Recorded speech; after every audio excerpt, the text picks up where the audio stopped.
Κυρίες και κύριοι, αγαπητές φίλες και φίλοι, πίσω στην έδρα μας, μόλις ούτε 48 ώρες δεν διήρκησε η έξοδος. Εύχομαι καλό μήνα σε όλους. Αυτός ο μήνας έχει να κάνει με μια μεγάλη στιγμή στην ιστορία της Ελλάδας και αναφέρομαι στο έπος του 1940, θα αναφερθούμε όταν έρθει η στιγμή. Σήμερα γιορτάζουμε την 63η επέτειο της ιδρύσεως της Κυπριακής Δημοκρατίας. Μία επέτειος που γιορτάστηκε στην Λευκοσία με στρατιωτική παρέλαση. Ήταν παρόν ο κύριος Δένδιας και νομίζω ότι έχει τη δική του σημασία αυτό, παρούσα ήταν και η κυρία Μελώνη. Όχι, η κυρία Μέτσολα. Επειδή είναι Ιταλίδες νομίζω και δύο τον μπέρδεψα. Η κυρία Μέτσολα είναι η πρόεδρος του Ευρωπαϊκού Κοινοβουλίου, η οποία έκανε μάλιστα και μια σημαντική δήλωση. Η Ευρώπη θα αισθάνεται πλήρης, μόνον δεν μπορεί να αισθάνεται πλήρης όσο είναι η διαιρημένη Κύπρος. Θα αισθάνεται πλήρης όταν ολοκληρωθεί, όταν απελευθερωθεί η Κύπρος, όταν εκδιωχθούν τα τουρκικά στρατεύματα από το νησί. Αυτό που συμβαίνει στον Ναγκόρνο Καραμπάχ πιστεύω ότι είναι πολύ διδακτικό. Δεν υπερασπίστηκε τον Ναγκόρνο Καραμπάχ η Αρμενία. Σημειωτέων ότι παρότι είχε αυτοανακηρυχθεί αυτόνομη ανεξάρτητη δημοκρατία τον Ναγκόρνο Καραμπάχ, δεν το αναγνώρισε ούτε η Αρμενία. Ασφαλώς δεν ευθύνεται γι' αυτό ο τωρινός πρωθυπουργός μόνον. Μιλάμε από το 1993-1994 και μετά. Δεν είχε εθνική στρατηγική η Αρμενία. Είπαμε ότι εκδίωξαν τους Κούρδους από την ενδιάμεση περιοχή που έτσι έγινε απλήρως αποκλεισμένος ο θύλακας του Ναγκόρνο Καραμπάχ. Δεν υπερασπίστηκαν λοιπόν οι Αρμένοι τη δική τους Κύπρο που ήταν το Ναγκόρνο Καραμπάχ, μια περιοχή που για αιώνες και χιλιετίες κατοικούνταν μόνο από Αρμένιους, δεν την υπερασπίστηκαν και τώρα κινδυνεύει η εδαφική κυριότητα της Αρμενίας. Και υπάρχουν πολλές ομοιότητες, γιατί ο συγκεκριμένος πρωθυπουργός ο Πασινιάν έχει πολλές ομοιότητες με τους σημερινούς δικούς μας που μας κυβερνάνε. Όχι τον ίδιο τον πρωθυπουργό, αλλά διάφορους παπαγάλους που λαλούν αυτό που θέλει να πει ο πρωθυπουργός και δεν το λέει. Να δώσουμε κάτι ή να κλείσουμε πληγές για να είμαστε ασφαλείς. Όσο ασφαλής είναι η Αρμενία, τόσο ασφαλείς είμαστε και εμείς, εάν αφήσουμε την Κύπρο να χαθεί. Θα έχουμε στο τέλος το θέμα θα είναι η αναφορά μας στην Κύπρο, κάτι είπε και ο Μπλίνκε για το θέμα. Πριν περάσω στα επόμενα θέματα που θα σας τα πω, θέλω να κάνω ένα σχόλιο για αυτό που συμβαίνει με το Ολυμπιακό Στάδιο. Όταν έγινε και το στέγαστρο του Καλατράβα, αλλά και μία γέφυρα του Καλατράβα στη Μεσογείο τότε, παραμονές των Ολυμπιακών Αγώνων, το θυμάμαι ότι είχε γραφτεί πολλές φορές ότι ναι μεν ο Καλατράβα είναι ένας παγκοσμίου φήμης αρχιτέκτονας και ότι ναι είναι και αισθητικά και πρωτοποριακά τα σχεδιάσματά του, αλλά είναι πολυδάπανα στη συντήρησή του στα έργα του. Τώρα, συγγνώμη, ένα κράτος από το 2004 που, επαναλαμβάνω, είχε γραφτεί κατά κόρον ως το μειονέκτημα αυτών των έργων, ότι αυτά χρειάζονται συντήρηση, που δεν συντήρησε μέχρι το 2023, 24 πες. Δηλαδή, 20 χρόνια αυτά τα έργα που κόστησαν στον ελληνικό λαό πολλά. Μάλιστα, μία από τις σωστές εκτιμήσεις, τις λίγες σωστές εκτιμήσεις που έχει κάνει τότε ο συνασπισμός, είναι αυτός, ότι οι δαπάνες που γίνονται για την Ολυμπιάδα θα οδηγήσουν την Ελλάδα στη χρεοκοπία. Γιατί εκεί έγιναν πολλές ρεμούλες. Εν πάση περιπτώσει, τα δώσαμε, τα ξοδέψαμε. Από το 2004 μέχρι το 2024-2023 δεν έγινε απολύτως τίποτα, με εξαίρεση μία δαπάνη που ενέκρινε ο Σαμαράς ως πρωθυπουργός 7-8 εκατομμυρίων πόσο, η οποία όταν ήρθε η κυβέρνηση του ΣΥΡΙΖΑ, ΑΝΕΛ, δεν υλοποιήθηκε, άρα έμεινε το έργο όπως είχε και τα 5 χρόνια του ΣΥΡΙΖΑ και τα 4 χρόνια της Νέας Δημοκρατίας. Τέλος πάντων, φτάσαμε στο σήμερα, πήραν μια απόφαση, κλείσαν το Ολυμπιακό στάδιο και θα κάνουν ό,τι είναι να κάνουν. Αυτό το επιχείρημα της κυβέρνησης να μας λέει ότι πρέπει να αισθανόμαστε και υπερήφανοι με αυτή την κυβέρνηση, που είμαστε η πρώτη κυβέρνηση που αποφασίζουμε να κάνουμε συντήρηση, εντάξει, σωστό είναι αυτό. Τα προηγούμενα 4 χρόνια τι κάνατε? Γιατί δεν το συντηρήσατε το έργο?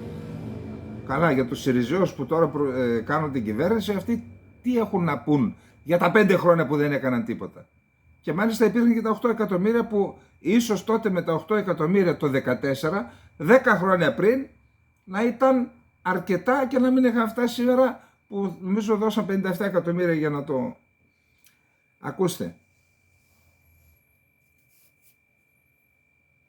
αυτό το κράτος δεν μπορεί κάθε 10-15 μέρες να ανακαλύπτουμε ότι ένας τομέας του δεν λειτουργεί. Τη μία στα Τέμπη, την άλλη στη Ρόδο, την άλλη στον Εύρο, την άλλη... Δεν γίνεται αυτό το πράγμα. Και να πάψουν τα κόμματα να θεωρούν τον κόσμο ηλίθιους. Δεν είναι ηλίθιοι οι Έλληνες. Να μας λέτε ότι πρέπει να είμαστε περήφανοι που κάνετε τώρα συντήρηση, η πρώτη κυβέρνηση μετά το 2004 που κάνει συντήρηση. Και η προηγούμενη κυβέρνηση της Νέας Δημοκρατίας δεν ήταν? Εκεί δεν ήταν υπουργός ο Μητσοτάκης? Δεν ήταν βουλευτής? Δεν έχει ευθύνες? Και τα 4 χρόνια τα προηγούμενα γιατί δεν έκανε? Λοιπόν, πραγματικά ντροπή λίγο. Σταματήστε. Σταματήστε, σεβαστείτε τους πολίτες. Οι πολίτες σας πληρώνουν. Εσάς, τους πατεράδες, τους παππούδες, τα παιδιά σας, τα εγγόνια σας, αυτοί σας πληρώνουν. Σεβαστείτε μας επιτέλους. Μην παίζετε με το μυαλό μας. Πραγματικά. Λοιπόν, τα θέματα της απόψινής εκπομπής. Ουκρανία το δεύτερο, τρίτο θέμα Ρωσία, τέταρτο Ναγκόρνο Καραμπάχ, έχει ψωμί εκεί πολύ. Το πέμπτο Κωσυφοπαίδιο, μια μικρή αναφορά. Έκτο είπα, έχει και εκεί αρκετά ψωμί. Το 7ο είναι η Σλοβακία, εκλογές έχουμε αποτελέσματα. Το 8ο είναι η Τουρκία, το 9ο η Κύπρος και το 10ο Ελλάδα ομογένεια. Λοιπόν, να πάμε στην Ουκρανία. Καταρχάς η Ουκρανία ανακοίνωσε ότι κατέρριψε τα 16 από τα 30 μη επανδρωμένα αεροσκάφη που εκτοξεύτηκαν από πλευράς της Ρωσίας. Η Ρωσία από την πλευρά της δήλωσε ότι κατέρριψε τα 6 μη επανδρωμένα που εκτόξευσε η Ουκρανία. Ο Επίτροπος επί των Εξωτερικών της Ευρωπαϊκής Ένωσης, ο Ζοσέπ Μπορέλ, επισκέφθηκε ευνηδίως την Οδυσσό. Εκεί ανανέωσε, αν θέλετε, την αποφασιστικότητα της Ευρωπαϊκής Ένωσης να σταθεί δίπλα στην Ουκρανία. Είναι μια σημαντική κίνηση αυτή. Είναι ο Υπουργός Εξωτερικών της Ευρωπαϊκής Ένωσης. Άλλα θέματα έχουμε στη Ζαπορίζια, έχουμε εξελίξεις, επιχειρείται πάλι να ασκηθεί μια πίεση. Είδα διάφορα βίντεο εκεί, βομβαρδισμοί, οι Ρώσοι αμήνονται δια του πυροβολικού. Εδαφικές αλλαγές δεν έχουμε, αλλαγές στο έδαφος δηλαδή δεν έχουμε. Έχουμε κάτι για το Ζαπορίζια, για το πυρηνικό εργοστάσιο, θα το πούμε μετά. Το CNN παρουσιάζει μια ζωφερή εικόνα του επερχόμενου χειμώνα για το Κίεβο. Εξακολουθούν μερικά σημεία από το άρθρο του CNN. Ο δεύτερος στρατιωτικός χειμώνας θα ξεκινήσει σύντομα στην Ουκρανία. Οι τολμηρές στρατιωτικές εκστρατείες πριν από 1 χρόνο φαίνονται σαν μια μακρινή ανάμνηση. Οι εκστρατείες πέρυσι που η Ουκρανία κέρδισε εδάφη. Υπάρχει έντονη έλλειψη της αεροπορίας στα πεδία των μαχών. Ο πληθυσμός, υπάρχουν φόβοι ότι ο πληθυσμός θα βυθιστεί σε έναν σκοτεινό χειμώνα. Τα είπαμε και στις χθεσινές και στις προχθεσινές μας εκπομπές αυτά. Πιθανότατα θα υπάρξουν διακοπές ρεύματος αυτόν τον χειμώνα. Η Ευρώπη και οι ΗΠΑ παραμένουν προσιλωμένοι στην υποστήριξη της Ουκρανίας στο πεδίο της μάχης, όμως υπάρχουν σημάδια κόπωσης. Οι αμφιβολίες και οι διαφορές απόψεων στο μέτωπα της Δύσης μεγαλώνουν για το θέμα της στήριξης της Ουκρανίας. CNN, κρατήστε το, είναι καθρέφτης. Τώρα, Ο πρόεδρος των ΗΠΑ της Αμερικής, ο Τζο Μπάιντεν, δεσμεύτηκε σήμερα ότι οι ΗΠΑ δεν θα εγκαταλείψουν την καταστραμμένη από τον πόλεμο Ουκρανία, καλώντας τους Ρεπουμπλικάνους να σταματήσουν τα παιχνίδια με την απειλή της δημοσιονομικής παράλυσης του Ομοσπονδιακού κράτους, την επομένη της έγκρισης από το Κογκρέσο μιας προσωρινής συμφωνίας. Εγκρίθηκε, το είπαμε και χθες, το προβλέψαμε, ότι δεν πιστεύαμε ότι θα αφήναν τη χώρα να κλείσει η Ομοσπονδιακή κυβέρνηση. Θα το δούμε στο έκτο θέμα αυτό. Η Γερουσία ενέκρινε χθες βράδυ ένα έκτακτο μέτρο με το οποίο θα επιτραπεί να συνεχιστεί να χρηματοδοτείται προσωρινά το Ομοσπονδιακό κράτος, μόλις 3 ώρες πρωτού ενσκύψει το πάγωμα, θα κλείδωνε το κράτος. Ωστόσο, στο μέτρο που εγκρίθηκε δεν συμπεριληφθεί ένα νέο πακέτο βοήθειας στην Ουκρανία. Θέλω να πω στους συμμάχους μας, στον Αμερικανικό λαό και στο λαό της Ουκρανίας, μπορείτε να βασιστείτε στην υποστήριξή μας. Δεν θα εγκαταλείψουμε την Ουκρανία, είπε ο Μπάιντεν σήμερα σε ομιλία του. Επέκρινε τους Ρεπουμπλικάνους που εμποδίζουν συνομιλίες για τις κρατικές δαπάνες, λέγοντας χαρακτηριστικά: «Φτάνει πια, κουραστήκαμε με τη μικροπολιτική». Παράλληλα, τόνισε ότι οι Δημοκρατικοί έχουν καταλήξει σε μια συμφωνία με τους Ρεπουμπλικάνους για τη συνέχιση της στήριξης της Ουκρανίας. Μόλις καταλήξαμε σε μια συμφωνία για την Ουκρανία, μόλις καταλήξαμε σε μια συμφωνία για την Ουκρανία, οπότε το είπε ο Μακάρθι αυτό, ο πρόεδρος της Βουλής των Αντιπροσώπων. Δεν έχει διευκρινιστεί τι είδους συμφωνία, θα τα δούμε αυτά. Πάμε τώρα. Το Κίεβο σήμερα ανακοίνωσε ότι εργάζεται με τις ΗΠΑ, καθώς το Αμερικανικό Κογκρέσο, που απέτρεψε την αναστολή λειτουργίας διαφόρων δημοσίων υπηρεσιών του Ομοσπονδιακού κράτους, δεν έχει ακόμα εγκρίνει, όπως είπαμε, υπάρχουν συμφωνία, αλλά δεν έχει εγκριθεί. Η Ουκρανική κυβέρνηση εργάζεται δραστήρια με τους Αμερικανούς εταίρους της, προκειμένου να διασφαλίσει πως η νέα απόφαση σχετικά με τον Αμερικανικό προεπλογισμό, που θα ληφθεί τις προσεχείς 45 μέρες, που θα ισχύει για τις 45 μέρες, θα περιλαμβάνει νέες χρηματοδοτήσεις ώστε να βοηθεί η Ουκρανία, δήλωσε ο εκπρόσωπος του Υπουργείου Ιστορικών Όλεγκ Νικολέγκο. Η κατάσταση αυτή δεν θα εμποδίσει το κύμα της βοήθειας να εξακολουθήσει να φτάνει στην Ουκρανία. Η διεθνής υποστήριξη στην Ουκρανία είναι κρίσιμη σημασία στον αγώνα που διεξάγει η χώρα εναντίον της Ρωσίας. Είπαμε ότι μέχρι στιγμής έχουν δώσει 110 δισεκατομμύρια δολάρια. Λοιπόν, θα δούμε, έχουν προεγκριθεί 24 δισεκατομμύρια δολάρια από τώρα και για όλο το 24, είναι αρκετά λεφτά, όμως απαιτείται η έγκριση από τη Βουλή των Αντιπροσώπων και τη Γερουσία. Εκεί ο κοινοβουλευτισμός λειτουργεί, η Republic. Εδώ δεν λειτουργεί, όλα παίρνονται με απόφαση, δεν ξέρει κανείς ποιος αποφασίζει. Εντάξει.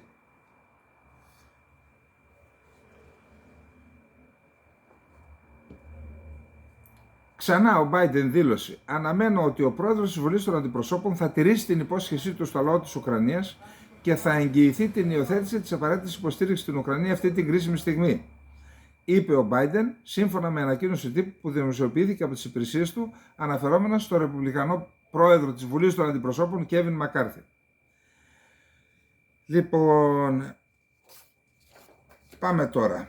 Αυτά έχουμε για την Ουκρανία. Να πάμε στη Ρωσία.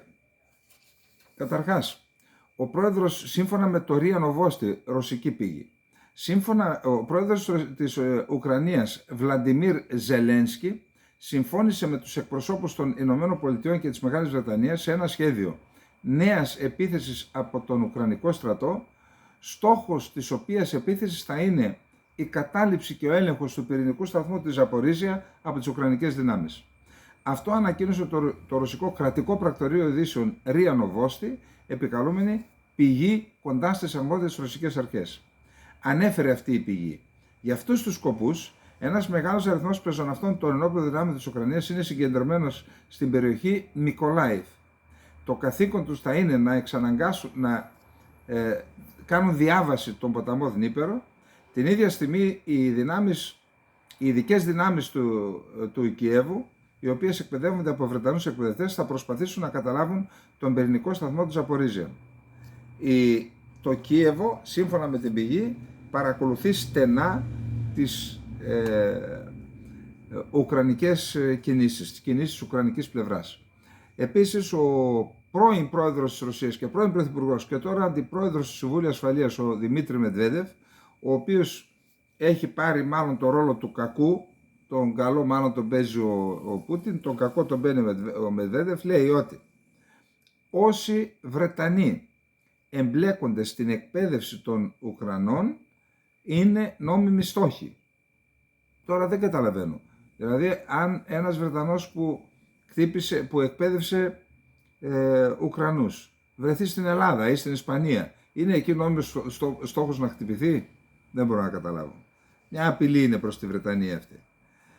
Ο Πούτιν δήλωσε, ξέρετε, χθες ήταν η ημέρα της ενσωμάτωσης των 4 περιοχών στην Ρωσία. Αυτή η ημέρα θα γιορτάζεται, υπόθηκαν πολλά. Ο Πούτιν είπε ότι στο Ντομπάς αμυνόμαστε για τη Ρωσία. Αυτή ήταν η δήλωσή του, σας τη μεταφέρω. Και μια άλλη ενδιαφέρουσα μια ενδιαφέρουσα είδηση, την οποία μετέδωσε το Ινστιτούτο Μελέτης του Πολέμου που έχει έδρα στις ΗΠΑ. Σύμφωνα λοιπόν με το Ινστιτούτο αυτό, ο διοικητής της 205ης Μηχανοκίνητης Ταξιαρχίας που επιχειρεί στην περιοχή της Χερσόνας, πάυθηκε από τα καθήκοντά του γιατί τον έβαλαν στο στόχαστρο στρατιωτικοί bloggers. Επίσης, οι στρατιωτικοί bloggers, δηλαδή αυτοί που κάνουν ρεπορτάζ αμυντικό όπως εδώ, αυτοί έχουν βάλει στο στόχαστρο και τους υπεύθυνους της αεράμινας της Ρωσίας. Είναι αυτοί οι οποίοι αναδεικνύουν συνεχώς θέματα αδυναμιών στην αεράμινα της Ρωσίας. Γιατί το αναφέρω αυτό?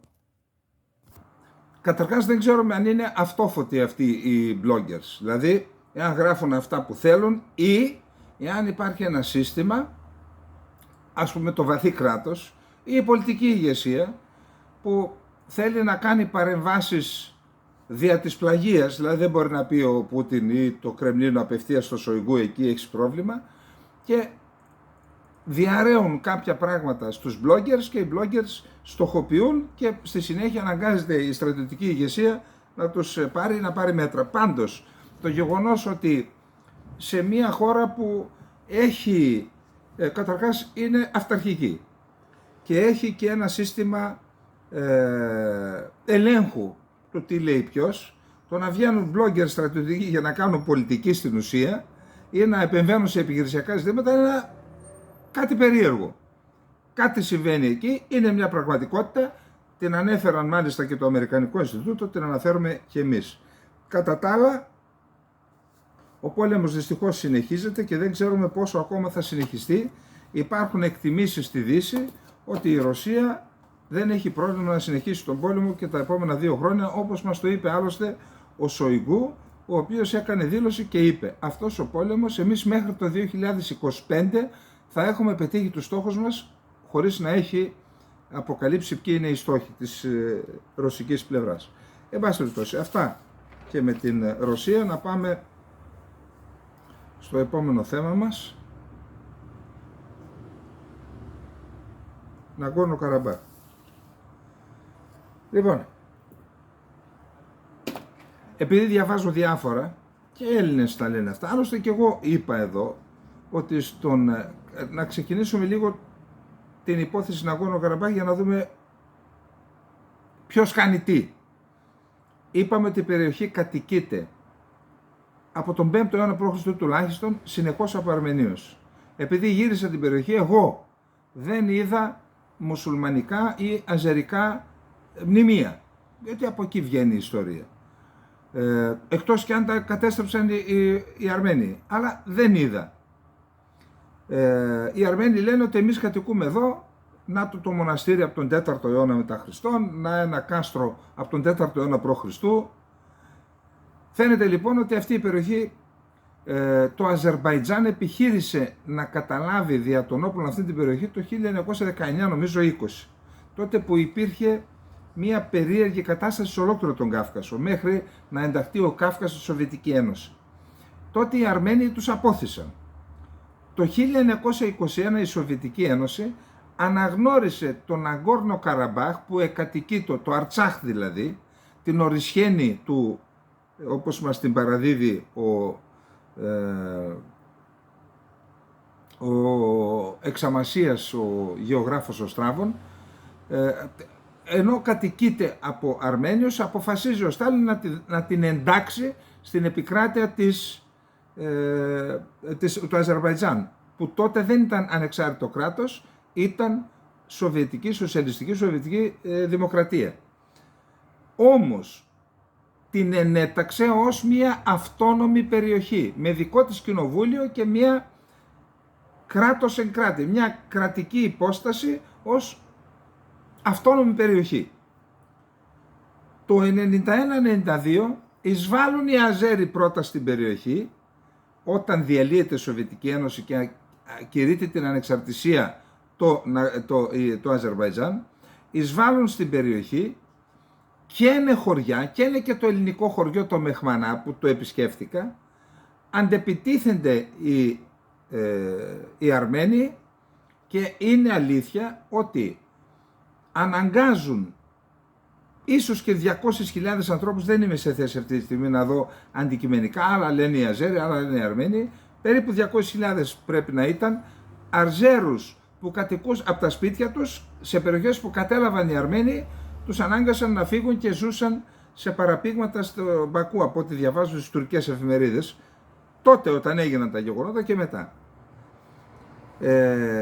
Μάλιστα οι Τούρκοι και ο ίδιος ο Ερντογάν κατηγορούν τους Αζέρους ότι έκαναν σφαγή στο Χοτζαλί. Το είδα, ήταν μια εγκαταλειμμένη περιοχή, κατεστραμμένη. Μια πόλη κοντά στο αεροδρόμιο που έκαναν οι Αρμένοι στον Ναγκόρνο Καραμπάχ, δεν λειτουργήσε ποτέ γιατί δεν υπήρχε πρόβλημα με την ασφαλή αεροπλοεία. Και στη συνέχεια κρατάει αυτό από το 1994 μέχρι σήμερα, επιτίθενται οι Αζέροι,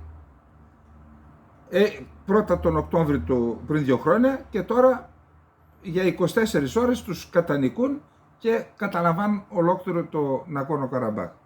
Έχουμε την υπογραφή του Προέδρου του Αρτσάχ, ο οποίος λέει, υπέγραψε και δέχθηκε σε συμφωνία με τους Αζέρους ότι από πρώτου δεν υπάρχει Αρτσάχ, άρα φεύγει και η αυτονομία που είχαν και οι Αρμένοι, οι φοβούμενοι και τα αντίπεινα από αυτά που έγιναν στον πόλεμο τον πρώτο, που οι Αρμένοι εκδίωξαν τους Αζέρους, τους νίκησαν, μάλιστα λέγανε ότι μπορούσαν να φτάσουν μέχρι τον Μπακού, δεν είχε στρατό το Αζερβαϊτζάν τότε. Έφυγαν λοιπόν είτε υπό την απειλή των αντιπίνων, αλλά και επειδή γνωρίζουν τα σχέδια του παντουρκισμού της Τουρκίας και του Αζερβαϊτζάν για εξάλειψη των Αρμενίων. Είναι η συνέχιση της γενοκτονίας των Αρμενίων που ξεκίνησε το 1915. Αυτή είναι η πραγματικότητα.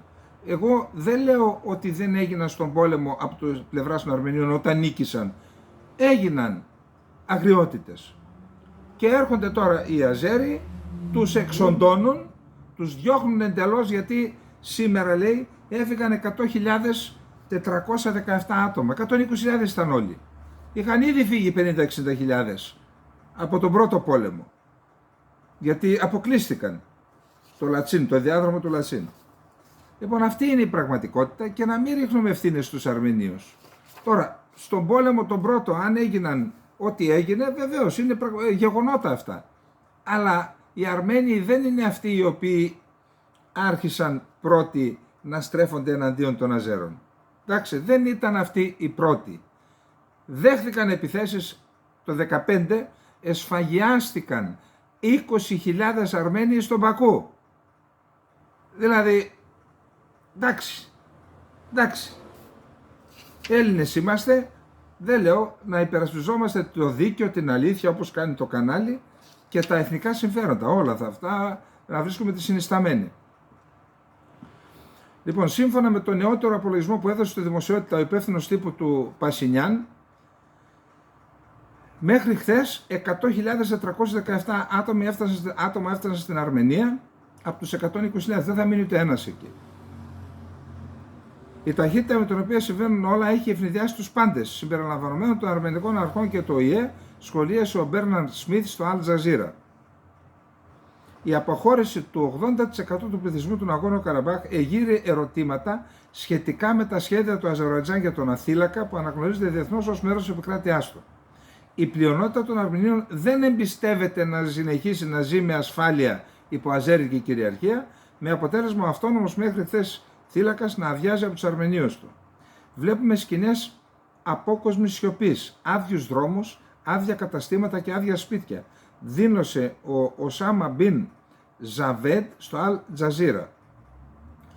Μόνο ένα μέρος του πληθυσμού παραμένει σε αυτόν τον θύλακα, όπου οι άνθρωποι έχουν λάβει διαβεβαιώσεις ότι δεν θα διωχθούν από τις δυνάμεις του Αζερβαϊτζάν, καθώς αναλαμβάνουν αυτές τον έλεγχο των περιοχών. Πάντως, ο Αρμένιος πρόεδρος έχει χαρακτηρίσει την έξοδο των Αρμενίων άμεση πράξη εθνοκάθαρσης και στέρηση των ανθρώπων από την πατρίδα τους, κάτι που απορρίπτει κατηγορηματικά τον Μπακού. Το Υπουργείο Εξωτερικών του Αζερβαϊτζάν υποστηρίζει ότι η μαζική μετανάστευση από τους κατοίκους της περιοχής είναι προσωπική και ατομική της απόφαση και δεν έχει καμία σχέση με αναγκαστική μετεγκατάσταση. Λοιπόν, χιλιάδες Αρμένοι που ταξίδεψαν από πολλές ευρωπαϊκές χώρες συγκεντρώθηκαν σήμερα στις Βρυξέλλες για να καταγγείλουν τη συνενοχή της Ευρώπης, εδώ τα έχουμε πει εμείς, μετά τη στρατιωτική επιχείρηση του Αζερβαϊτζάν στον Ναγκόρνο Καραμπάχ. Οι Ευρωπαίοι ηγέτες είναι εγκληματίες κατά του αρμενικού λαού, χύνουν το αίμα του αρμενικού λαού, είπε μία από τις διοργανώτερες της διαδήλωσης, η Ταλίνη Ταχτιάν, μιλώντας στους χιλιάδες διαδηλωτές, πολλοί από αυτούς νέοι, που έφτασαν στη βελική πρωτεύουσα από Γαλλία, Βέλγιο, Ολλανδία και Γερμανία. 50 λεωφορεία μετέφεραν διαδηλωτές στο Ile-de-France, όπου ζει μέρος της αρμενικής κοινότητας στη Γαλλία, μία από τις μεγαλύτερες στην Ευρώπη. Συγκεντρώθηκαν στην πλατεία Σουμάν, στην καρδιά των ευρωπαϊκών θεσμικών οργάνων. Ξεπουλήσατε 2.000 χρόνια αρμενικού πολιτισμού για αζέρικο αέριο, έγραφε ένα πλακάτ που κρατούσε ένας διαδηλωτής. Αυτή η καμπάνα βαράει και για κάποιους εδώ στην Ελλάδα, έτσι. Τα έχουμε πει. Και δεν είναι αρμενική υπόθεση, είναι και εθνική μας υπόθεση το αζέρικο αέριο. Για να καταδικάσουν τη συνοχή της Ευρωπαϊκής Ένωσης και τη σύμπραξή της με τον Μπακού, ένα άλλο πλακάτ είχε μια φωτογραφία του Προέδρου της Ευρωπαϊκής Επιτροπής να ανταλλάσσει χειραψία με τον Πρόεδρο Αλίεφ. Είναι αυτά που λέμε, κάνουν και οι Αμερικανοί και εμείς για τη δημοκρατία. Οι Αμερικανοί κάνουν εξαγωγή δημοκρατίας με πόλεμο μερικές φορές, αλλά τους δικτάτορες τύπου Αλίεφ, εκεί δεν είμαστε πιο μαλακοί, κάνουμε και χειραψίες και αγκαλιαζόμαστε, γιατί άρα δεν ασκούμε πολιτική επί τη βάση αρχών, επί τη βάση συμφερόντων. Πέστε το να το ξέρουμε και μην μας κοροϊδεύετε και εμάς. Λοιπόν, σύμφωνα με τους διοργανωτές, οι διαδηλωτές ήταν περίπου 10.000, ενώ σύμφωνα με την αστυνομία των Βρυξελών ήταν περίπου 3.000. Ωστόσο, η αστυνομία διευκρίνησε ότι ο υπολογισμός αυτός βασιζόταν σε μια εκτίμηση που έγινε στην αρχή της διαδήλωσης. Ανάμεσα στους διαδηλωτές βρέθηκε και ο πρώην Υπουργός Εξωτερικών της Γαλλίας, Μπερνάρ Κουσνέρ, για να υποστηρίξει την αρμενική υπόθεση. Η Ευρώπη πρέπει να συμμετάσχει στην επιτήρηση και στην προστασία των συνόρων της Αρμενίας. Η διατήρηση ή η επιτήρηση, η προστασία των συνόρων της Αρμενίας είναι πολύ σημαντική τώρα, είπε ο Κουσνέρ σε ερώτηση του Γαλλικού Πρακτορείου. Όσο για τον Ναγκόρνο Καραμπάχ, το οποίο οι Αρμένοι αποκαλούν Αρτσάχ, αυτό δυστυχώς δεν υπάρχει πια, πρόσθεσε ο πρώην επικεφαλής της γαλλικής διπλωματίας. Λοιπόν, πάμε να δούμε τώρα τι γίνεται στο Κωσυφοπαίδιο. Θα επανέλθουμε σε αυτό όταν πάμε στο θέμα της Τουρκίας, να δείτε ποιο είναι το σχέδιο του Ερντογάν και του Αλίεφ, γιατί έχουν μεγάλα σχέδια αυτοί. Και αυτό είναι η αιτία της γενοκτονίας των Αρμενίων και όσων είναι ενοχλητικοί λαοί. Λοιπόν, στο Κωσυφοπαίδιο, είπαμε χθες ότι οι ΗΠΑ κάλεσαν τη Σερβία να αποσύρει τις δυνάμεις από τα σύνορα με το Κωσυφοπαίδιο. Γιατί είδα ένα χάρτη, είχαν συγκεντρωθεί κάποιες δυνάμεις που ήταν δείγμα άσκησης πίεσης τουλάχιστον ή προετοιμασίας να εισβάλλουν και να προστατέψουν τους 50.000 Σέρβους που κατοικούν στη Μητρόβιτσα και στο βόρειο Κωσυφοπαίδιο. Μετά την έκκληση, παύλα απειλή της Ουάσιγκτον, είδα σήμερα ότι οι Σέρβοι τράβηξαν πίσω τις δυνάμεις τους. Πάντως, το γεγονός ότι η ρωσική πρεσβεία χθες στον Καναδά έγραψε ότι το Κωσυφοπαίδιο είναι Σερβία. Το γεγονός ότι στη Σερβία προς το παρόν φαίνεται ότι δεν υπάρχουν δυνάμεις που θα αποδεχθούν την ανεξαρτησία του Κωσυφοπαιδίου, Και το γεγονός ότι αυτή η πολιτική, ότι το Κωσυφοπαίδιο είναι μέρος της Σερβίας, είναι Σερβία, είναι πολιτική που υπερασπίζεται η Ρωσία, δείχνει ότι εκεί έχουμε έναν κόμπο στα Βαλκάνια, ένα κόμπο που είναι πολύ δύσκολο να λυθεί. Και είδαμε τώρα μπορεί η κρίση, είχαμε ένα θερμό επεισόδιο, έπεσε, άναψε δηλαδή η φλόγα, πυροσβεστικά κινήθηκαν οι ΗΠΑ, η Αγγλία δεν κινήθηκε πυροσβεστικά, η Αγγλία κινήθηκε επιθετικά, είπε θα στείλω ένα τάγμα εκεί για να αντιμετωπίσει τους Σέρβους. Οι ΗΠΑ κινήθηκαν πυροσβεστικά, έπεσε η φλόγα, μπορεί και να έσβησε, αλλά ο κίνδυνος στο Κωσυφοπαίδιο παραμένει και η Ελλάδα. Πρέπει να είναι έτοιμη, διότι είναι η χώρα που στηρίζει, συμμετέχει στην πρωτοβουλία για τα Δυτικά Βαλκάνια, που ξεκίνησε πριν 100 χρόνια από τη Μέρκελ, και εκεί συμμετέχει και το Κωσυφοπαίδιο. Κάνουν κάτι κόλπα και ο Δένδιας, στην ουσία επαφές που δείχνουν ότι θέλει να κρυφτεί και η χαρά δεν την αφήνει, να το αναγνωρίσουν. Αν αναγνωρίσουν το Κωσυφοπαίδιο, εγκληματούν για άλλη μια φορά η Αθήνα εις βάρος της Λευκωσίας, εις βάρος της Κύπρου. Εντάξει, αυτό ας το κρατάνε υπόψη τους και να μην βασίζονται στις καλές μέρες τώρα που έχει ξαστεριά. Κανείς δεν ξέρει πότε θα αρχίσουν να πέφτουν οι αστραπές και να φέρουμε στους πολιτικούς. Λοιπόν, οι Ηνωμένες Πολιτείες της Αμερικής. Καταρχάς, εκεί όντως γίνεται σκληρό ροκ. Είδα ένα βίντεο τον πρώην πρόεδρο και διεκδικητή της καρέκλας στο Λευκό Οίκο και πάλι, του Ντόναλντ Τραμπ, ο οποίος, είδα το βίντεο, τον είδα τον ίδιο, αφού αναφέρθηκε και είπε μας έκλεψαν τις εκλογές προηγούμενες, ξαναφέρνει στο προσκήνιο αυτό για το οποίο κατηγορείται. Ότι δηλαδή με ένα, επαναλαμβάνω τη λέει άλλη πλευρά, ότι με ένα ψέμα κινητοποίησε τον κόσμο να εισβάλλει στο Καπιτόλιο. Αυτό λοιπόν το επαναφέρει και λέει μας έκλεψαν τις εκλογές τότε, εμείς είχαμε νικήσει και μας κλέψανε. Και αφού είπε διεφθαρμένο τον Biden και τα λοιπά, έκανε κάποιες κινήσεις δείχνοντας πως ο Biden πηγαίνει στο μικρόφωνο και λέει μα πού είμαι, και δεν ξέρει να πάει, τον μιμήθηκε δηλαδή τις κινήσεις του, τον κορόιδεψε.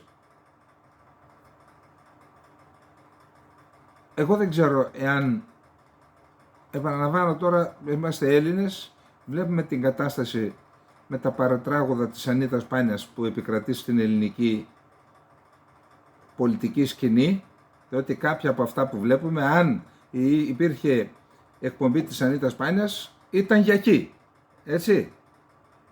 Αλλά εκ των πραγμάτων, όταν βλέπεις την υπερδύναμη να πέφτει η πολιτική τόσο χαμηλά και να κοροϊδεύει ένας τον άλλον, θεωρώ ότι δεν είναι καλό σημάδι για τη διεθνή κοινότητα, έτσι. Τι να πω τώρα, δεν ξέρω τι να σας πω. Σαν Έλληνας δεν δικαιούμαι να το πω με αυτά τα παρατράγωδα που συμβαίνουν εδώ, αλλά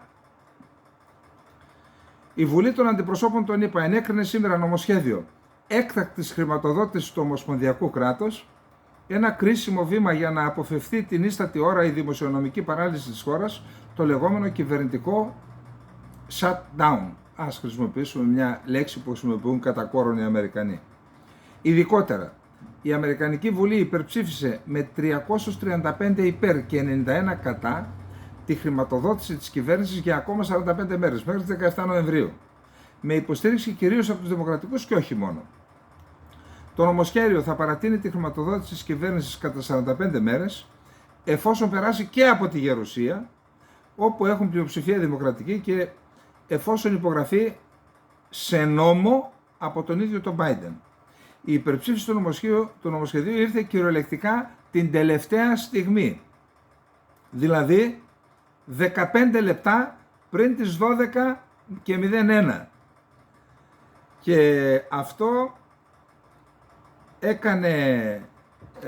απέτρεψε ένα κλείδωμα στην ουσία ορισμένων υπηρεσιών, ομοσπονδιακών υπηρεσιών του Αμερικανικού κράτους. Τώρα, την αντίδραση ορισμένων εκ των πιο σκληροπυρηνικών ρεπουμπλικάνων προκάλεσε η διακομματική συμφωνία που απέτρεψε το κλείσιμο της ομοσπονδιακής κυβέρνησης. Μάλιστα, ο ρεπουμπλικάνος Ματ Γκέιτς από τη Φλόρινα δήλωσε σήμερα ότι θα καταθέσει πρόταση για την απομάκρυνση του Τζάστιν Μακάρθι, του Προέδρου του Ρεπουμπλικάνου, από την Προεδρία της Βουλής των Αντιπροσώπων αυτή την εβδομάδα, εκμεταλλευόμενος μια κοινοβουλευτική διαδικασία που δεν έχει καταλήξει σε ψηφοφορία απομάκρυνση του Προέδρου από το 1910, όπως σημειώνει το Bloomberg.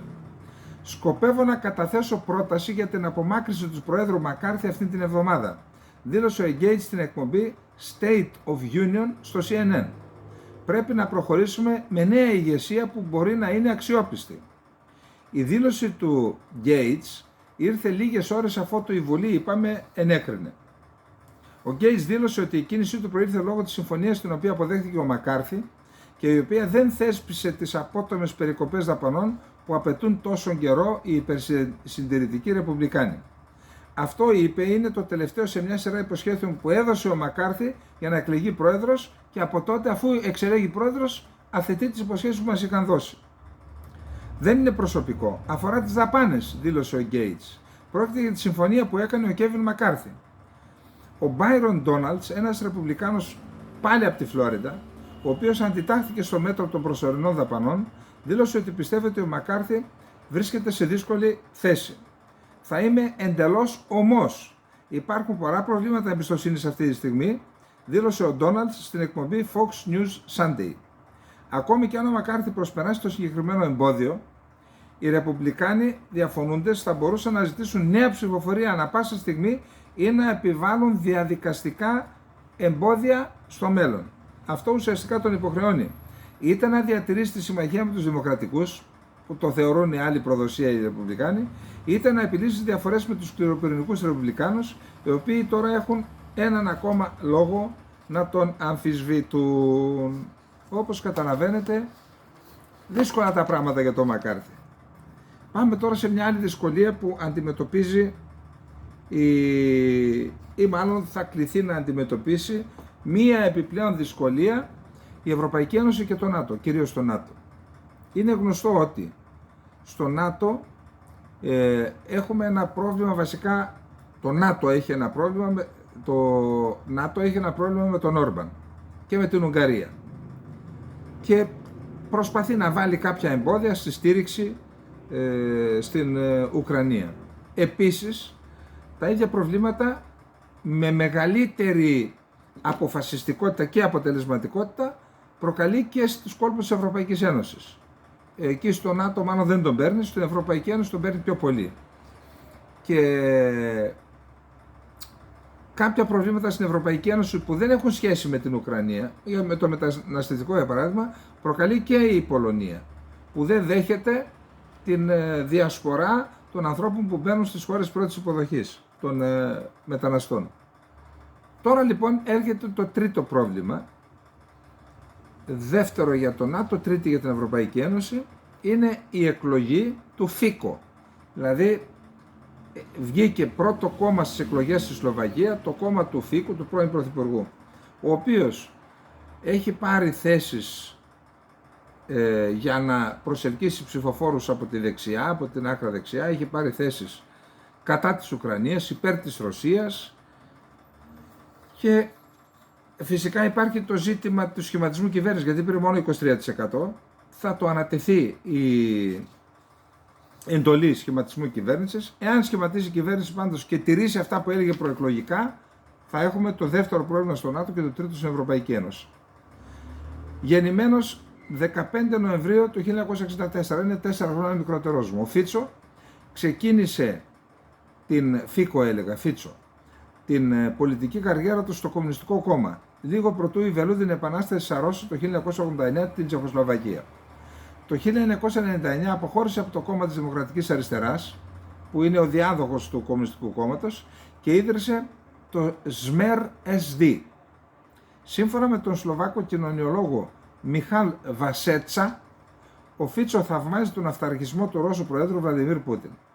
Ο πρώην Πρωθυπουργός είχε δηλώσει τελευταία πως ο πόλεμος στην Ουκρανία ξεκίνησε το 2014, όταν οι Ουκρανοί φασίστες σκότωσαν αμάχους ρωσικής καταγωγής, επαναλαμβάνοντας το αφήγημα της Μόσχας.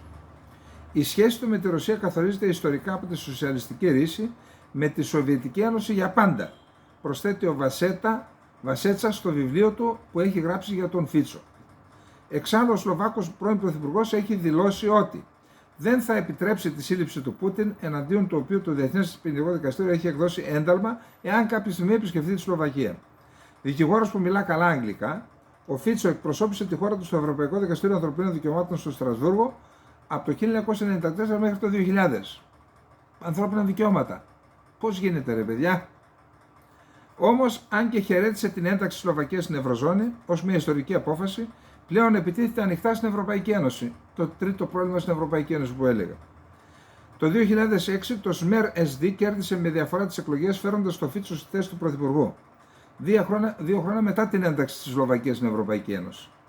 Τότε συμμάχισε με το Εθνικό Σλοβακικό Κόμμα της άκρας δεξιάς, με το οποίο μοιράζεται τις ίδιες απόψεις κατά των μεταναστών και τις λαϊκιστικές τάσεις.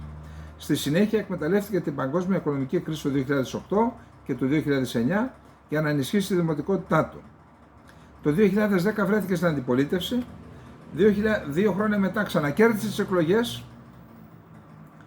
Στη διάρκεια της μεταναστευτικής κρίσης του 2015, Τασία Χριστοδουλοπούλου, Αλέξης Τσίπρας, ο Φίτσο ακολούθησε σκληρή στάση έναντι των μεταναστών, αρνούμενος να συμβάλλει στη δημιουργία μιας ξεχωριστής μουσουλμανικής κοινότητας στη Σλοβακία και επικρίνοντας το ευρωπαϊκό πρόγραμμα ποσοστώσεων για τη μεταγκατάστασή τους. Δεν θέλει ο Σλοβάκος μουσουλμανική κοινότητα στη χώρα. Εμείς που πόλεμο δεν κάναμε εναντίον των Τούρκων. Κάναμε εναντίον της Οθωμανικής Αυτοκρατορίας, η οποία Οθωμανική Αυτοκρατορία έκανε τζιχάντ, ιερό πόλεμο, με ιερό πόλεμο, θρησκευτικό πόλεμο μας κατέλαβε, με βάση τον νόμο της τζιχάντ μας διοικούσε και πολεμήσαμε στην ουσία εναντίον της τζιχάντ. Τώρα, για να δούμε τι γίνεται, μήπως κάποια στιγμή κληθούμε, ξυπνήσουμε και δούμε να νεκρανασθένεται αυτή η απειλή στη χώρα μας. Λέω μήπως, δεν είναι μια πιθανότητα αυτή. Το ΣΜΕΡ SD κέρδισε τις εκλογές το 2016, όμως η θητεία του Φίτσο τελείωσε απότομα 2,5 χρόνια αργότερα, μετά το φόνο του ερευνητή δημοσιογράφου Γιάν Κούτσιακ και της αραβωνιαστικιάς του. Η διπλή δολοφονία προκάλεσε το ξέσπασμα μεγάλων αντικυβερνητικών διαδηλώσεων στη Σλοβακία, καθώς ο Κούτσιακ αποκάλυψε τους δεσμούς μεταξύ της Ιταλικής μαφίας και της κυβέρνησης Φίτσο στο τελευταίο άρθρο του, το οποίο δημοσιεύτηκε μετά το θάνατό του. Τι γίνεται, ρε παιδιά? Τον φάγατε τον άνθρωπο. Λοιπόν, πριν περάσουμε στο επόμενο θέμα, να έρθουμε λίγο στο θέμα ξανά της Σουηδίας. Εγώ επισκέφτηκα τη Σουηδία τα Χριστούγεννα. Με κάλεσαν εκεί η ελληνική κοινότητα να κάνω μια ομιλία και πήγα, έκασα 2-3 μέρες. Μίλησα με τους Έλληνες, μίλησα και με τον Έλληνα πρέσβη, εκεί φάγαμε ένα βράδυ, με τον οποίο υπηρετήσαμε μαζί στη Σμύρνη. Δεν μου ανέφεραν προβλήματα σαν αυτά που προέκυψαν τώρα. Δηλαδή, ότι η Σουηδία είναι μια χώρα ανεκτική, δημοκρατική. Τουλάχιστον στη Στοκχόλμη δεν μου ανέφεραν τέτοια πράγματα. Τώρα λοιπόν τι διαβάζω? Ότι τελικώς οι συμμορίες είναι συμμορίες που είναι στελεχωμένες κυρίως από μετανάστες. Μάλιστα λέει είναι και ένας Έλληνας εκεί, σε εισαγωγικά τον βλέπουν, τώρα δεν ξέρω τι είναι. Ένας Κούρδος είναι πάλι. Εν πάση περιπτώσει, είδα την συνέντευξη ενός Έλληνα γιατρού, ο οποίος λέει: εγώ έφυγα από την Ελλάδα και πήγα στη Σουηδία για οικονομικούς λόγους, γιατί με την οικογένειά μου, το παιδί μου, θεωρούσα ότι είναι μια ασφαλής χώρα. Τώρα αποφάσισα να επιστρέψω στην Ελλάδα, γιατί η Σουηδία δεν είναι ασφαλής χώρα, έχει μετατραπεί σε Μέση Ανατολή. Αυτό επειδή έλεγε η συγχωρεμένη μάνα μου, εμείς παιδί μου οι Έλληνες κοιμόμαστε νωρίς και ξυπνάμε αργά. Να μην αποκοιμηθούμε πάλι νωρίς και ξυπνήσουμε αργά, τουλάχιστον να δούμε τι γίνεται στις άλλες χώρες. Η Αγγλία, η χώρα η οποία υιοθέτησε την πολιτική του πολυπολιτισμού, που ήταν και απεικιοκρατική δύναμη, είπε ότι αυτό το μοντέλο έχει εξοφλήσει. Η Σουηδία, που ήταν η πιο ανεκτική χώρα, είδατε. Η Δανία, που ήταν η πιο ανεκτική χώρα, παίρνει σκληρά μέτρα. Εμείς πάμε να πάρουμε Τα μέτρα που λέγαμε προχθές. Να νομιμοποιήσουμε 500.000 για να πάνε να μαζεύουν ελιές ή να βόσκουν γελάδια, να βόσκουν γίδια. Ποιος παίρνει αυτές τις αποφάσεις? Την παίρνουν αυτοί οι οποίοι δεν έχουν εργαστεί ποτέ στη ζωή τους σε αγροτικές, κτηνοτροφικές εργασίες. Ποτέ. Ποτέ. Ποτέ. Ποτέ. Αυτοί παίρνουν αποφάσεις. Και ποιος θα πάει να δουλέψει εκεί πέρα? Τρελοί είναι? Αυτοί θέλουν επιδόματα ή στον τουρισμό να δουλέψουν που είναι. Ποιος θα πάει να δουλέψει στις λάσπες μέσα, στα χιόνια και στις ομίχλες και στις βροχές? Μην κάνετε την Ελλάδα Σουηδία, γιατί κάποια στιγμή είχε πει ένας πρωθυπουργός, θα κάνουμε την Ελλάδα Δανία του Νότου. Ο Γιώργος Παπανδρέου. Μην κάνετε την Ελλάδα Σουηδία λοιπόν. Πάμε στην Τουρκία.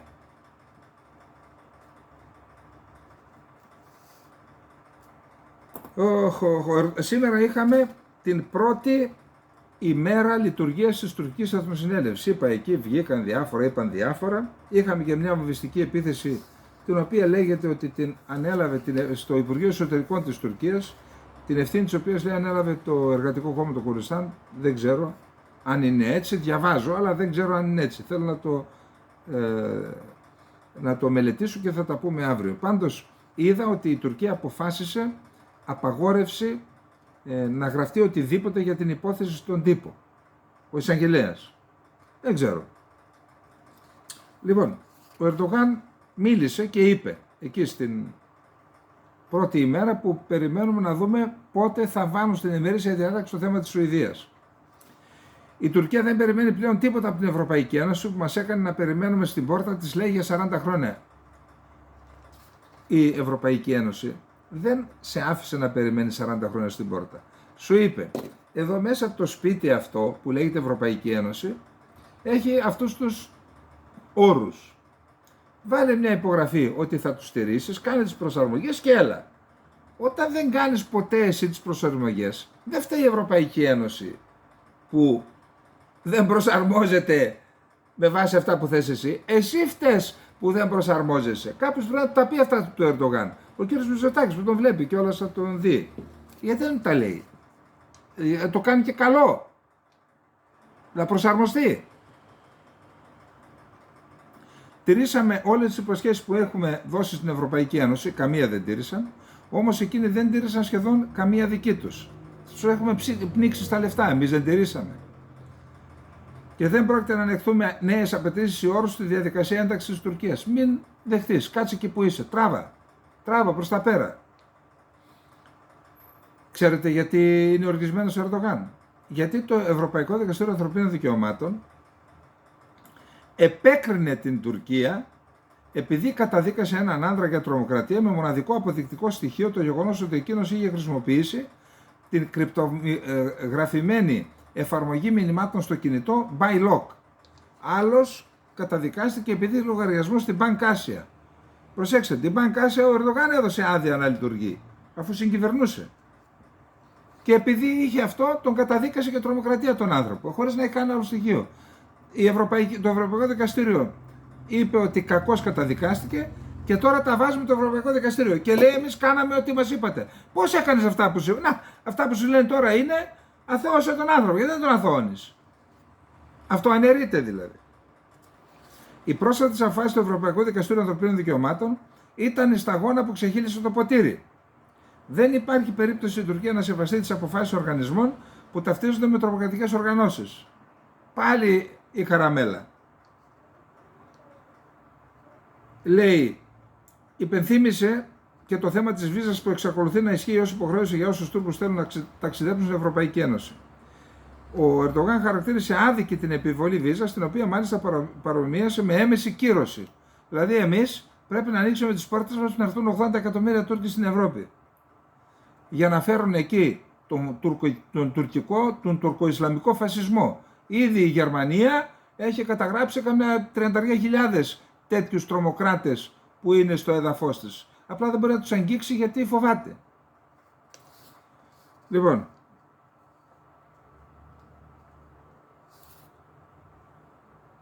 ο Ερντογάν δεν έκανε καμία αναφορά για το θέμα της Σουηδίας. Δεν θα έπρεπε να το κάνει.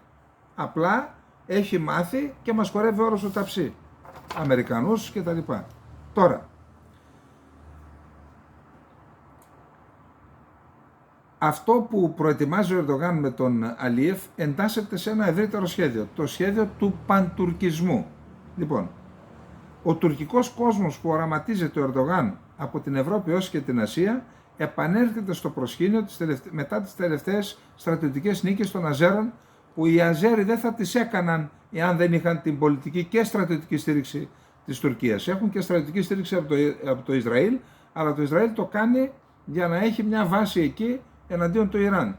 Η Τουρκία το κάνει στο πλαίσιο του παντουρκισμού. Αν και μάλλον σύντομη σε διάρκεια, η συνάντηση των Ερντογάν και Μπαξελή γεννά ειδήσεις. Συναντήθηκε ο Ερντογάν με τον Μπαξελή, αυτός και αν είναι παντουρκιστής. Οι δύο ηγέτες και εταίροι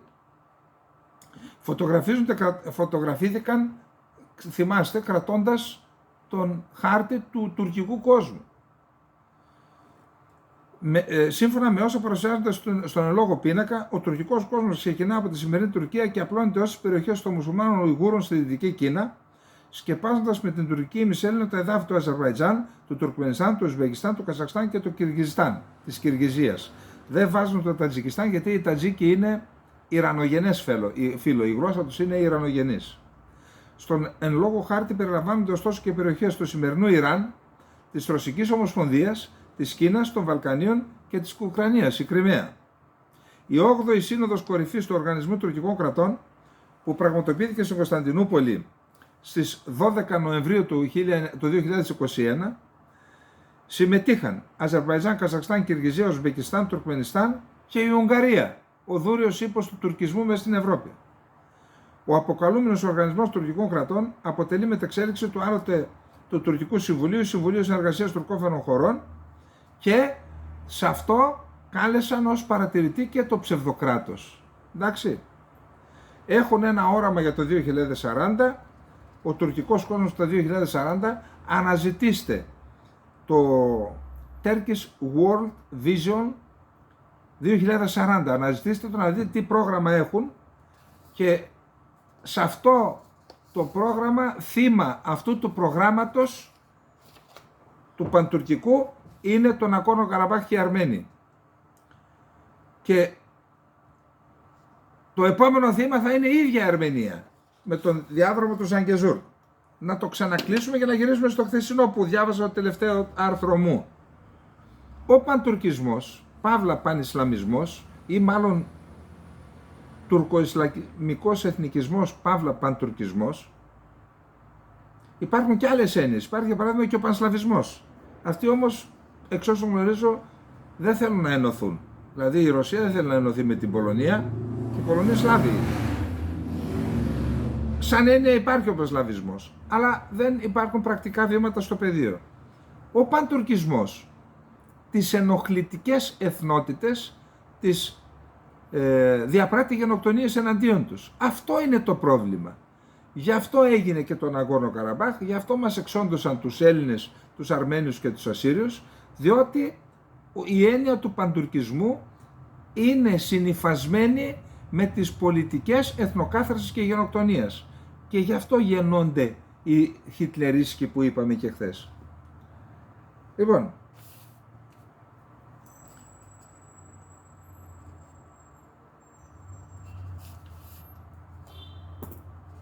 εξικοστή τρίτη επέτειος ίδρυσης Κυπριακής Δημοκρατίας. Μια πληγή για τον ελληνισμό, και η ίδρυσή της ήταν, ξέρετε, όταν ιδρύθηκε η Κυπριακή Δημοκρατία, ο Τάσος Παπαδόπουλος, 24 ετών δικηγόρος τότε, ήταν αυτός που έγινε και υπουργός. Παρ' όλα αυτά ήταν αυτός που είχε διαφωνήσει με τις συμφωνίες Ρήγης και Λονδίνου. Και είχε διαφωνήσει και ο Σεφέρης, νομπελίστας τότε, πρέσβης της Ελλάδας στο Λονδίνο. Πρωταγωνιστής και ηθήνων νους ήταν ο Ευάγγελος Αβέροφ των συμφωνιών αυτών. Εν πάση περιπτώσει, φτάσαμε 63 χρόνια μετά, πληγωμένη η Κυπριακή Δημοκρατία. Θέλω να σας διαβάσω τι είπε ο Μπλίνκεν. Έχει τη σημασία του να το σχολιάσω μετά, να δούμε τι είπε για την σημερινή επέτειο. Την πλήρη προσήλωση των ΗΠΑ στην επίτευξη μιας λύσης για το Κυπριακό που θα βρίσκεται εντός του καθορισμένου από τα ψηφίσματα του ΟΗΕ διαπραγματευτικού πλαισίου, υπογράμμισε ο Υπουργός Εξωτερικών Άντονι Μπλίνκεν στο συγχαρητήριο μήνυμα που δημοσίευσε στο State Department για την 63η επέτειο της ανεξαρτησίας της Κυπριακής Δημοκρατίας. Ο επικεφαλής της Αμερικανικής διπλωματίας στάθηκε στο γεγονός ότι οι δεσμοί μεταξύ της Ουάσιγκτον και της Λευκωσίας είναι ισχυρότεροι από ποτέ, δηλώνοντας ότι εμπνέεται από τις νέες δυνατότητες από μία πιθανή επανένωση του νησιού, τις δυνατότητες που μία πιθανή επανένωση του νησιού μπορεί να ανοίξει για την ευρύτερη περιοχή της Ανατολικής Μεσογείου. Η δήλωση του Μπλίνκεν για την 63η επέτειο έχει ως εξής επιλέξει. Εκ μέρους των ΗΠΑ στέλνω τις καλύτερες ευχές στο λαό της Κυπριακής Δημοκρατίας, καθώς γιορτάζεται την 63η επέτειο της ανεξαρτησίας του έθνους σας. Η Κυπριακή Δημοκρατία και οι ΗΠΑ είναι εταίροι στην επιδίωξη ενός πιο ειρηνικού και ευημερούντος κόσμου και μοιράζονται τη δέσμευσή τους στη δημοκρατία, στην ελευθερία και στην ανθρώπινη αξιοπρέπεια. Οι δεσμοί μεταξύ των εθνών μας δεν ήταν ποτέ ισχυρότεροι και προσβλέπουμε στην περαιτέρω εμβάθυνση του πλήρους φάσματος των δεσμών μας μεταξύ των κυβερνήσεων και της κοινωνίας των πολιτών. Εμπνέομαι από τις δυνατότητες που θα μπορούσε να ανοίξει μια επανενωμένη Κύπρος για όλους τους ανθρώπους της και για την περιοχή της Ανατολικής Μεσογείου. Παραμένουμε πλήρως προσιλωμένοι σε μια συνολική διευθέτηση υπό την ηγεσία της Κύπρου, με την διευκόλυνση του ΟΗΕ για την επανένωση του νησιού στη βάση μιας διζωνικής δικοινοτικής ομοσπονδίας με πολιτική ισότητα για όλους τους Κύπριους. Οι ΗΠΑ πιστεύουν στη δύναμη και την ανθεκτικότητα του κυπριακού λαού και θα παραμείνουν σταθεροί συνεργάτες σας. Εκφράζω τους θερμούς μου χαιρετισμούς και τις καλύτερες μου ευχές για ακόμη μία χρονιά συνεχούς φιλίας και εμβάθυνσης συνεργασίας με την Κυπριακή Δημοκρατία. Λοιπόν, έχω να κάνω ένα σχόλιο. Καταρχάς, η παρουσία της Μέτσολα, Προέδρου του Ευρωκοινοβουλίου, με σημαντικές δηλώσεις.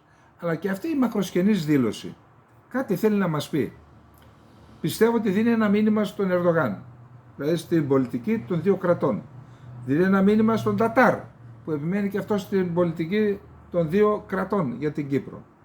Φυσικά υπάρχουν και τα μεγάλα αγκάθια που ονομάζονται όχι μόνο διζωνική δικοινοτική, αλλά και στην πολιτική ισότητα. Τι θέλει να πει ο ποιητής? Η πολιτική ισότητα αφορά άτομα, όχι κοινότητες. Με την ίδια λογική, γιατί δεν δίνουμε πολιτική ισότητα και στους Αρμένιους που είναι το 1% και στους άλλους, τους Μαρονίτες? Γιατί δεν δίνουμε και εκεί πολιτική ισότητα? Και γιατί δεν δίνει πολιτική ισότητα η Τουρκία στους Κούρδους? Γιατί? Τι θα πει πολιτική ισότητα? Η πολιτική ισότητα είναι δικαίωμα ατομικό, δεν είναι κοινοτικό. Τότε να δώσουν και οι Αμερικανοί πολιτική ισότητα στους Λατίνους που κατοικούν στην Αμερική. Τι ιστορίες είναι αυτές? Τέλος πάντων, η λύση στην Κύπρο είναι μία. Απελευθέρωση της Κυπριακής Δημοκρατίας από την τουρκική κατοχή. Και από εκεί και μετά να είναι εγγυητής Ευρωπαϊκή Ένωση, εγγυητής ΟΗΕ, να ψάξουν να βρουν μια λύση που θα συμφωνήσουν οι Έλληνες της Κύπρου και οι Τούρκοι της Κύπρου. Τέλος. Τι κόλπα είναι αυτά? Δηλαδή κρατάμε τόσα χρόνια τις περιουσίες των Τουρκοκυπρίων. Δεν τις πειράζουμε. Οι Τούρκοι από πάνω μοιράζουν τις περιουσίες. Αγοράζουν Αμερικανοί, Άγγλοι, Ρώσοι, Ισραηλινοί, Ουκρανοί. Και στο τέλος θα βρεθεί καμιά λύση και να πούνε δώστε και τις περιουσίες του Τουρκοκύπριους τώρα. Ενώ μας έχετε πάρει και δαρμένη και όχι τέτοια πράγματα. Δεν είναι καλοδεχόμενη η δήλωση Μπλίνκεν, έχει να πει πράγματα, έτσι. Αλλά τα λέμε και τα στραβά. Πάμε.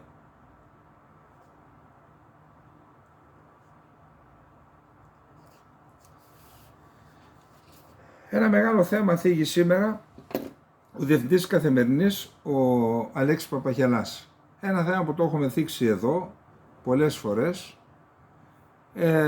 Άλλωστε και ένα μεγάλο κομμάτι από τους τηλεθεατές μας και τους φίλους της εκπομπής είναι ομογενείς Έλληνες του εξωτερικού.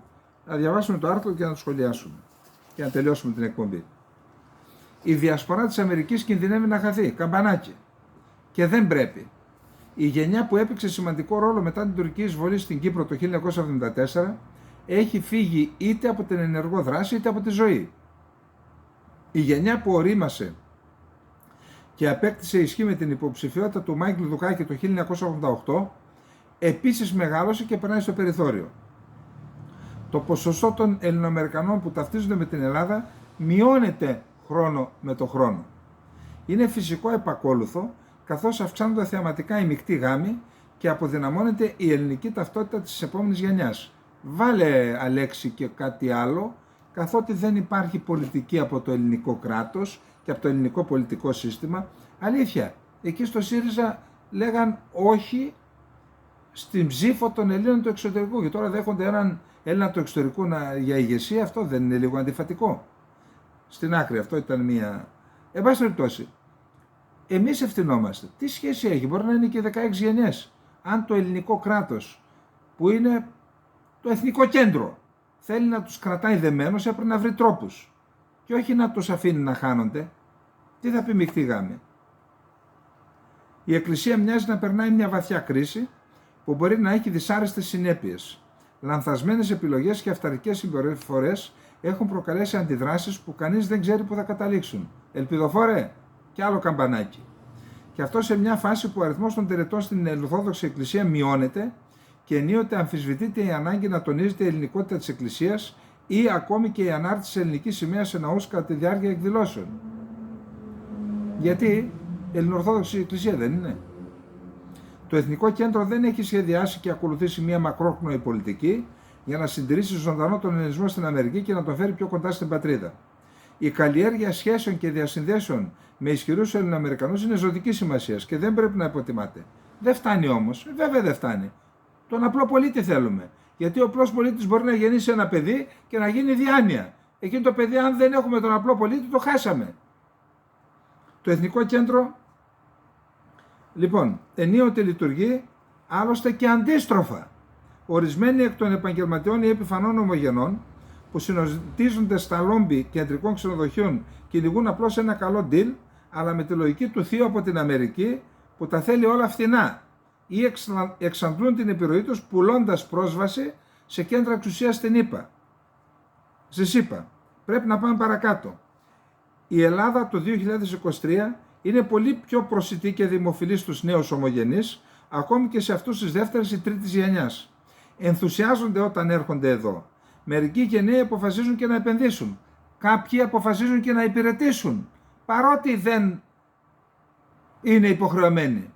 Έχουν έρθει παιδιά από την Αυστραλία και υπηρέτησαν το σύνολο της θητείας τους στη Λέσβο. Γνωστή μου. Χρειάζεται όμως να σχεδιάσουμε το μέλλον. Πώς θα συντηρηθεί η μερική έστω εκμάθηση της ελληνικής γλώσσας στις νεότερες γενιές, πώς θα επεκτείνουμε τα προγράμματα που ήδη υπάρχουν αλλά είναι περιορισμένα για να έρχονται περισσότεροι ελληνικής καταγωγής στην Ελλάδα για σπουδές, καλοκαιρινές κατασκηνώσεις εξάσκησης σε κάποια εταιρεία. Δεν είναι ζήτημα μόνο του κράτους αυτό. Οι ιδρύματα και ο ιδιωτικός τομέας έχουν ρόλο να διαδραματίσουν. Θα δούμε ασύλληπτα αποτελέσματα όταν οργανωθούμε καλύτερα ως κράτος απέναντι στη διασπορά. Το έχουμε ανάγκη και για να μας φέρουν λίγο από το δικό τους αέρα, αλλά και για να προκύψει μια νέα γενιά που θα πονάει την Ελλάδα, θα την καταλαβαίνει και θα την υπερασπίζεται εκεί που χρειάζεται. Όχι μόνο πανηγύρια, αλλά επαγγελματικά και αποτελεσματικά. Λοιπόν, θα κάνω το σχόλιο μου εδώ. Όταν λοιπόν μιλούσαμε για το μεγαλείο του απόδημου ελληνισμού, της ομογένειας, εδώ, ξέρετε, αρχίζουν τις ταμπέλες. Συγγνώμη, Έλληνες δεν είναι αυτοί οι άνθρωποι? Δεν οφείλει το εθνικό κράτος να έχει μια γέφυρα επικοινωνίας, να κάνει ένα σχέδιο για αυτούς τους ανθρώπους? Ξέρετε τι μου έχουν πει ξένοι που σχετίζονται με την δικτύωση και τα λεγόμενα λόμπι?